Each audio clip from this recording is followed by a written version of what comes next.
এইটা এক সময় গিয়ে দেখবেন আর এই টাকাগুলো তো পচে গেছে, খুব ভালো ধরে রেখেছিলেন, হঠাৎ করে আগুন ধরে পুড়ে যাবে। অনেক কিছু অর্জন করেছিলেন, মানুষে নিয়ে নেবে, বর্তমান করতে পারবেন না। আল্লাহ এমন বেঁধে দিয়ে দেবেন, বিক্রি করতে করতে করতে করতে শেষ সব শেষ হয়ে যাবে। আল্লাহর উপর ভরসা করেন, আল্লাহ সুবহানাহু ওয়া তাআলা যথেষ্ট হবে। তাহলে হারামে মানুষ যেই কারণে দাবিতে হয় সেটা হলো তার আল্লাহর উপর ভরসা না থাকার কারণে। যে ব্যক্তির সত্যি আল্লাহর উপর ভরসা আছে সে হারামের দিকে যাবে না। মুসা আলাইহিস সালাম জ্বলন্ত উদাহরণ, ফেরাউন বাহিনী আসছে আর সামনে সাগর। মুসা আলাইহিস সালাম ওই বললেন, ক্বালা আসহাবু মুসা ইন্না লামুদরাকুন, ও মুসা এখন তো আমাদেরকে ধরে ফেলবে, অবস্থা কি হবে?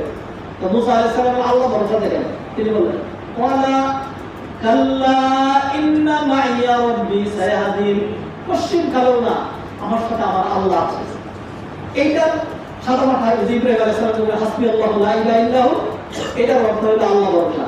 আর মুসা আলাইহিস সালাম বললেন কাল্লা ইন্না মাইয়া রাব্বি সায়াহদিন, এটার অর্থ হলো আল্লাহ ভরসা, আল্লাহই ভরসা, আল্লাহই ভরসা। যখন মুসা আলাইহিস সালাম এটা বললেন তখন আল্লাহ সুবহানাহু ওয়া তাআলা জাস্ট মুসা আলাইহিস সালাম ওহী নাযিল করলেন, আপনার হাতের লাঠিটা দিয়া সাগরের মধ্যে আঘাত করেন।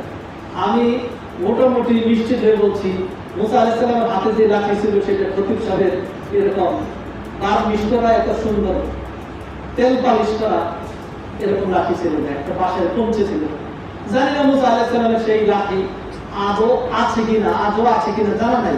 তবে তার্কিতে তাদের মিউজিয়ামে গিয়ে সেখানে অনেকগুলো আলী রাদিয়াল্লাহু তাআলার তরবারি, নবীজি সাল্লাল্লাহু আলাইহি ওয়াসাল্লামের মুখ নিদর্শন, দাড়ি, তারপরে বহু কিছু সেখানে তাদের মিউজিয়ামে রাখা আছে।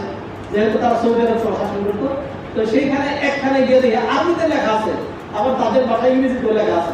দেখে একখানে লেখা আসা মুসা, মানে মুসার লাঠি, মুসা লাঠি। তো ওই লাঠিটা সেটা হলো, আমি যদি এখন একটা বাঁশের কঞ্চি কেটে এরকম ধরেন 2 ফুট মতো লম্বা রাখি, একটু বাঁকা তারা, একদম স্ট্রেট না, তাইলে এরকম একটা কঞ্চি এটা রাখা এখানে, আল্লাহ তাআলা আসা মুসার লাঠি। আমি জানি না এটা অথেন্টিসিটি করতে হবে, তবে মুসার যে লাঠিটা আমি দেখছি মিউজিয়ামে, হ্যাঁ, সেটা এরকম ফ্রেশ লাঠি। তো এই লাঠি দিয়েই ধরেন যদি বাড়ি দিই সাগরের পানি কি হবে? কিছুই হবে না। কিন্তু মুসা বলছিলেন আল্লাহ ভরসা।